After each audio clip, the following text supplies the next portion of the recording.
Hello everyone! Welcome back again to Pearly Alms Vlog. Napakaganda ng weather namin ngayon. Napakalamig dito sa amin and today is -4.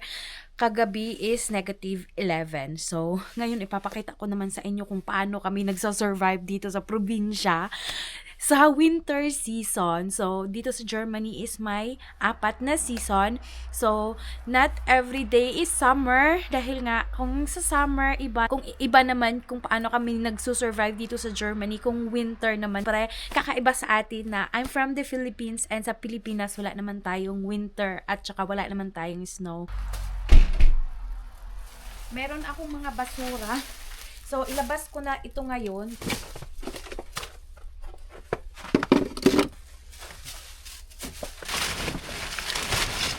Next week, kukunin itong aming papel na mga garbage. So, makikita nyo puno na siya.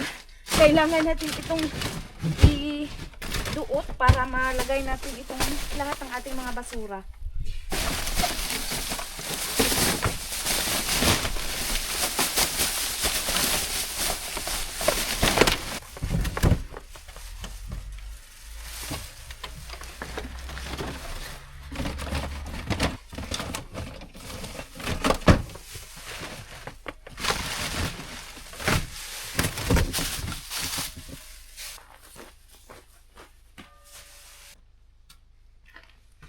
Since nag-i-snow dito sa amin itong mga nakaraang araw and talagang makapal yung snow, isa sa kailangan namin gawin is tanggalin yung mga snow sa harap ng bahay.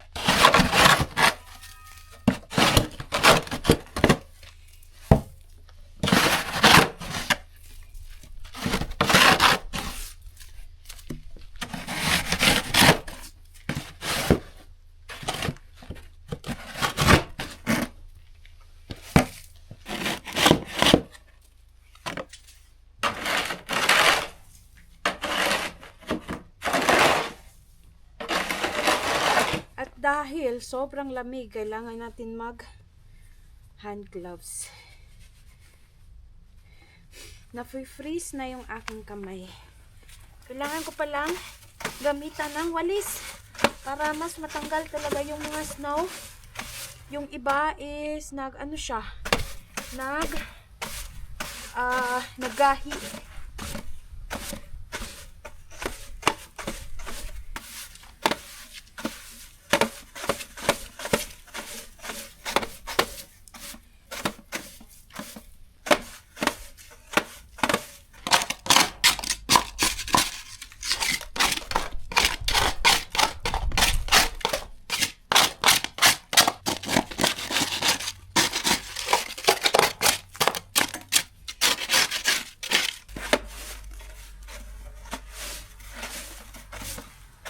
So, natanggal na natin yung mga snow. Yan, yung pinaka-importante na matanggal natin yan. And nagwalis-walis din ako doon sa snow. Ito naman yung lilinisin natin na kailangan natin yang ipalahin dahil nga, tingnan nyo yung aming sasakyan. Hindi na nakaakyat.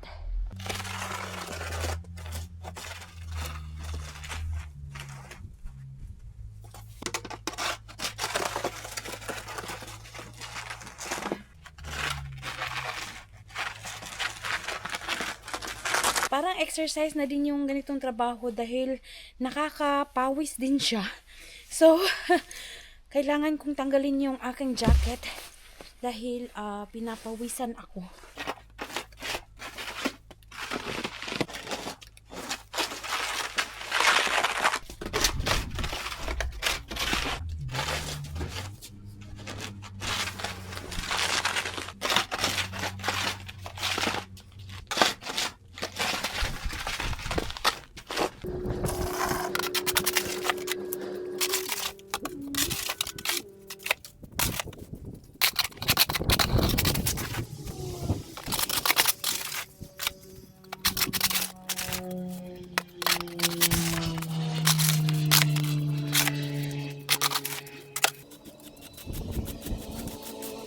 So, tapos na akong tanggal ng mga snow, though hindi talaga siya talagang natanggal na pure natanggal, meron pa talagang mga snow, pero makapal kasi siya, mahirap siyang gawin dahil nga mabigat kasi yung snow. Meron pala akong nabili, hinahanap ko siya dahil kailangan ko na siyang itao. This is a Fugel house or bird house.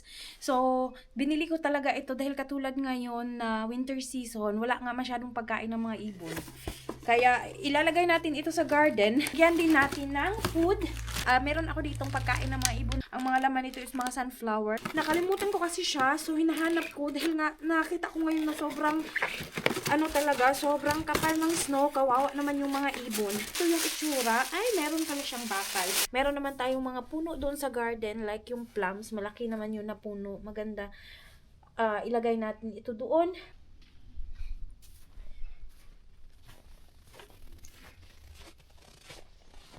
Meron tayong 2 puno dyan. Ito na yung nangyari sa ating garden na puno ng snow.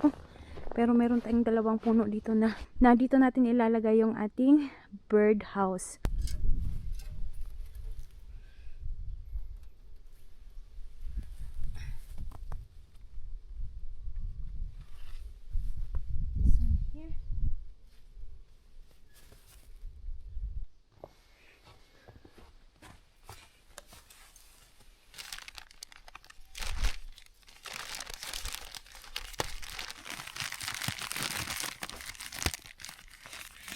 Grabe yung tali. Sobrang hindi na siya natatanggal. Ganito yung itsura ng laman niya. So, mga sunflower yan. Ito. Lalagay natin dito.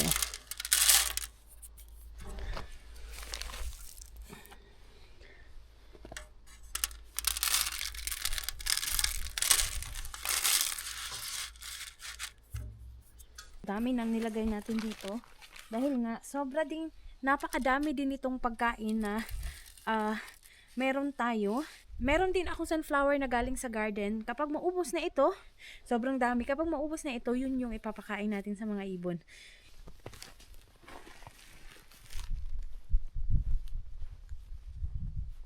For now, wala tayong magagawa sa ating garden dahil nag-snow lahat. So, ganyan talaga dito. Pero, hindi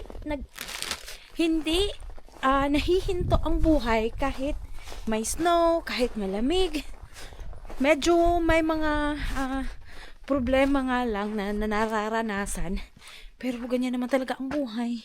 Meron naman talagang problema. Nasa atin lang yun kung paano natin dalahin or magpapadala ba tayo sa problema or paano natin i-resolve yung ating mga problema.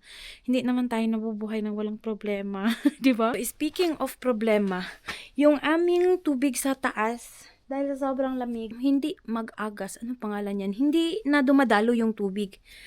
Siguro na frozen yung mga tubo. So, meron doon sa taas kasi is nandun yung aking washing machine, yung bago naming washing machine.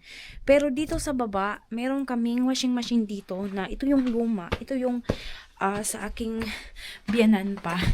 So, yan yung bahay. Merong isang bahay din dito na maliit. And ito yung tinatawag namin na Heizungsraum. So, nandito yung machine para sa heater na ginagamit natin dahil syempre kailangan talaga ng heater. Iba-iba kasi yung heating system dito sa ibang bansa. May electric, may oil. So yung gamit namin oil and meron namang iba na burner. So kapag ganyan, every time, I don't know how many minutes nagfa-function or gumagana yang ito yung parang machine. Sa likod naman ito, andun yung malaking 3 tangke namin na napakalaki. Yun yung lagayan ng oil. So, itry ko na dito kung meron bang tubig. Meron namang tubig. Try din natin ito dito. Ay! Meron din siyang tubig. So, hopefully, itong ating washing machine ay meron din siyang tubig. dami ko na talagang laba. 3 days na ako hindi nakapaglaba. Sobrang lamig dito sa amin. At tubig doon sa taas ay hindi na gumagana.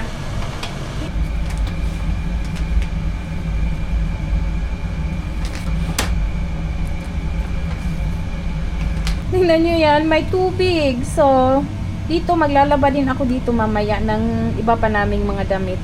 So, kapapasok ko lang, dumiretso ako dito sa taas kaya meron pa tayong jacket. So, ayan o, tingnan nyo naman. Hindi talaga siya gumana. Wala talagang tubig. Pati yung toilet namin dito, wala talagang tubig. So, ang ating washing machine is nasa kabilang bahagi. Nasa likod nito. So, hindi tayo makapaglaba dito sa loob ng bahay. Nagutom ako sa sobrang dami ng ginawa ko sa labas.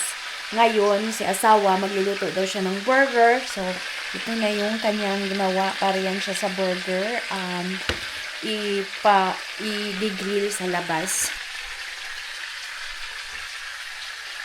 Pine-prepare niya yung lutuan or yung grill.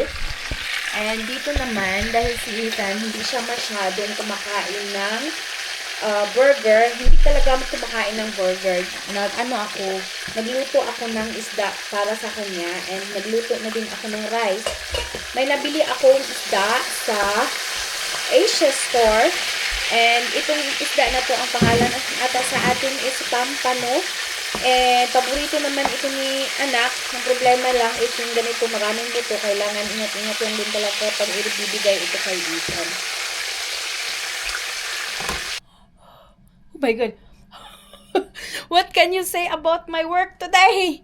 I work a lot and get the ice in the dyan sa ano. Yeah, Daanan. even when I said you don't need to remove it there.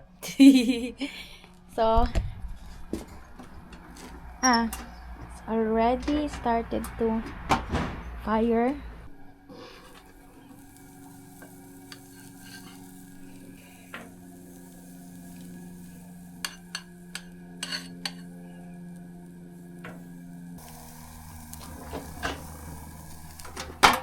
Kailangan natin ng salad sa ating or lettuce sa ating burger. So, meron akong nabili na lettuce since sa ating garden is hindi tayo makapagtanim. And yung ating greenhouse is nasira. So, maganda sana yun.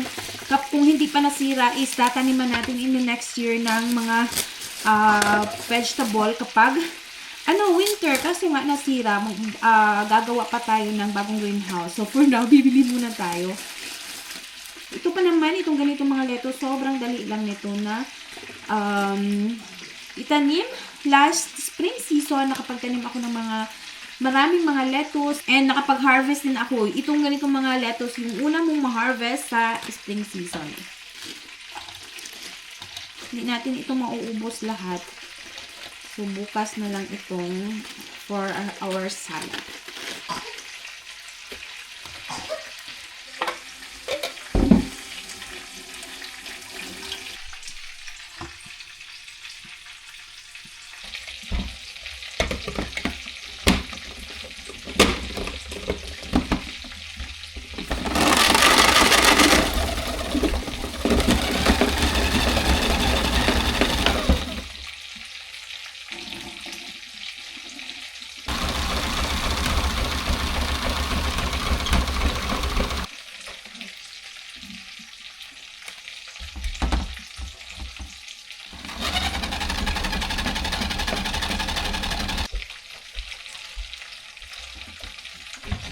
I make it so big. Yeah, it needs to be big. Yeah. So, ready na yung ating lettuce.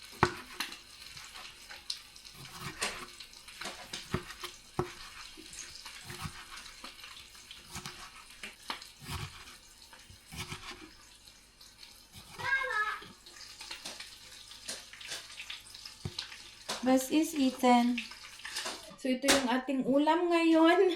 Yung isda pala, kinuhanan ko na ng mga buto dahil, meron pa palang, meron pang buto dito. Dahil si Ethan, yung kakain ito, maliit lang yun na isda. Isang isda lang yun para kay Ethan.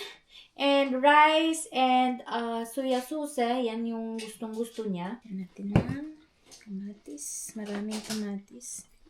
Maganda sana to kung kamatis natin sa garden. Ang dami natin kamatis last summer. We still have more tomato pero ano na siya. Naka-frozen so hindi natin yun pwedeng gamitin dito sa burger. Usually kapag nagluluto ako, kumukuha lang ako ng mga frozen pero syempre yung sa burger kailangan natin ng fresh. Yung ating onion din, we also don't have onion anymore. I think we have 3 onion left. 3 onion left, okay? Kailangan natin na magtanim ng maraming onion sa summer season. Eden cheese. Cheddar cheese.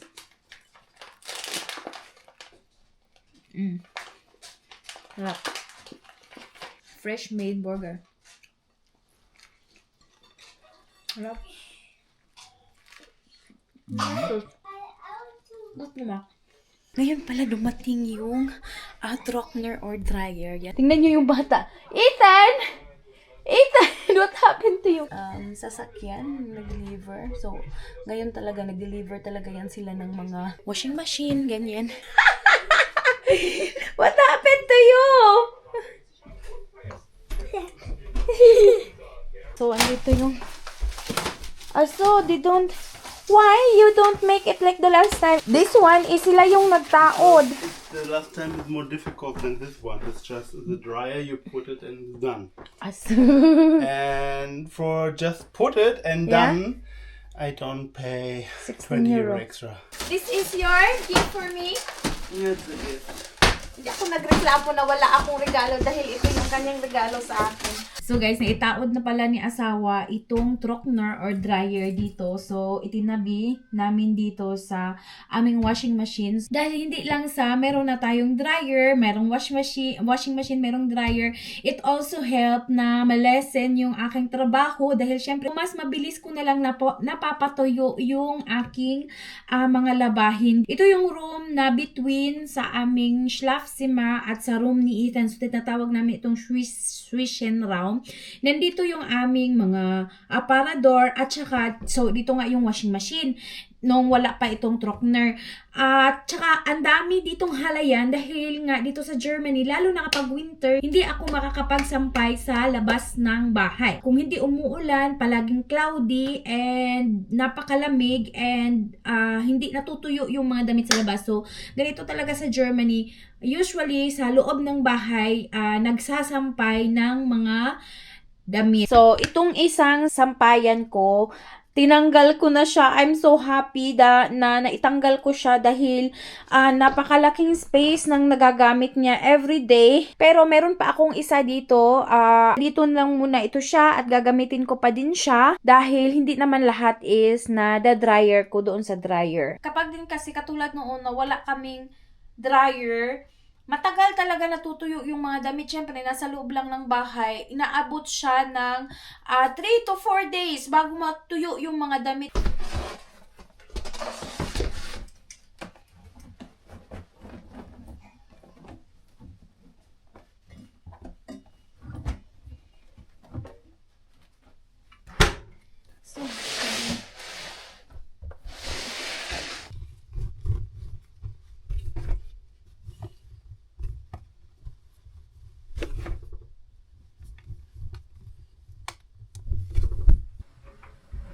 So,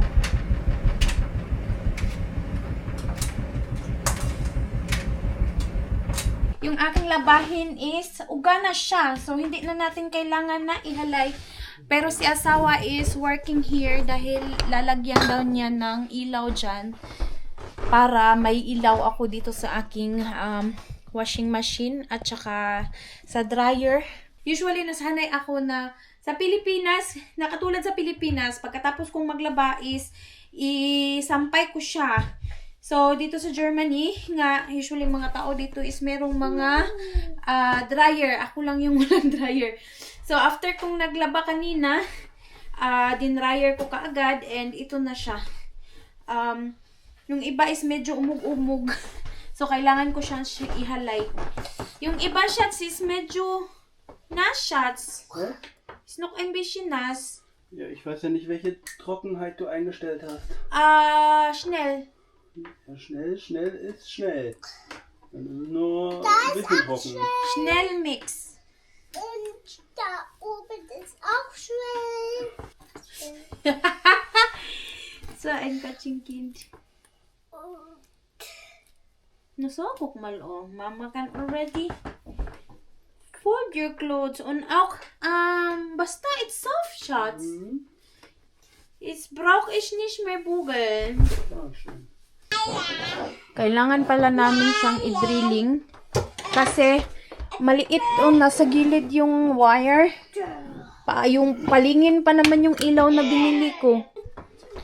Ito yung bagong ilaw na binili namin kahapon. Ano siya? Circle. Hopefully, it's kanang kuan. It's bright. It's bright shots. We will see.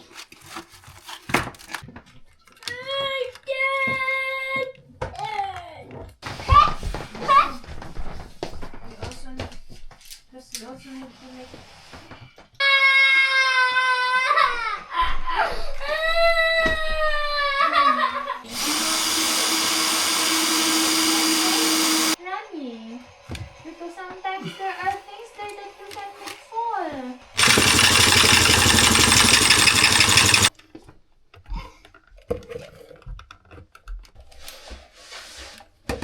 Tagal niyang natapos. So, nataod na ni asawa. I-on na lang yung... Ooh! Meron na tayong ilaw. Nice shots. Danke. Schön gemacht. Meron na tayong ilaw Wir dito. haben heute Nacht Light. What light? In the garage. The outside light.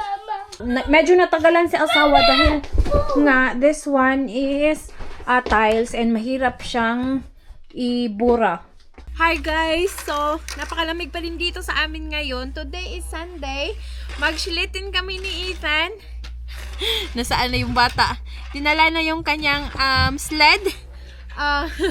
Since grabe talaga dito sa Germany ngayong winter, this winter, so much, grabe napakadami yung snow. Du sitzt! Nee, Mama ist so schwer. Du sitzt da! Nicht dort, weil dort gibt Auto. Du sitzt da, komm. Gehen wir nur kurz hier im Garten. Na dann. Und kannst du? Ako daw yung uupo. My God. Guck mal, ist sie schwer. Sie. Na, mabigat si Mama anak. Oh, si? Agoy. Mabigat anak. Hopla. Schuldigung. So, come. You were the one who will make... Oh, I'm sorry. I'm sorry. Oh, malamig kasi. Oh, okay, you sit. You sit. You sit. You sit. You sit. Yeah, it's okay. Du hast... That's the purpose of... That's why you have Bama-Anzug. Yay! You hold here. You hold here. So. Wee! Siri, Bobisto! So. Diyan yung bata. Siri, Bobisto!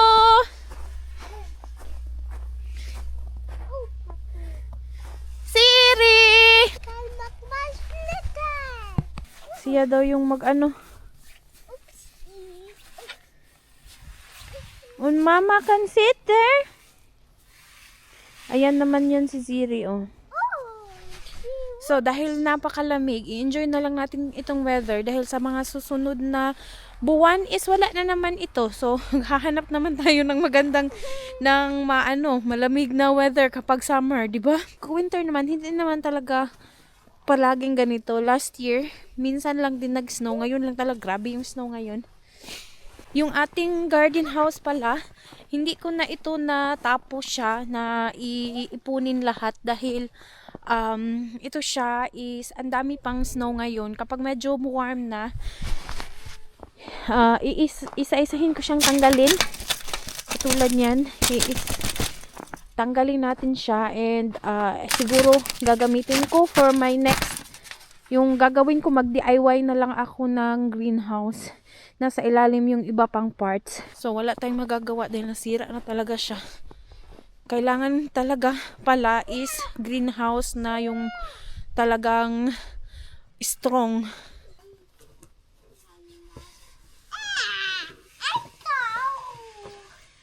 Come here.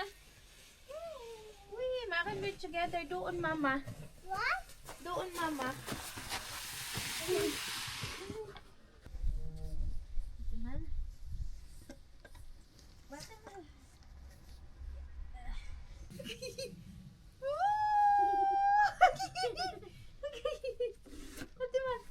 You're fine, Siri. Fine. Puff.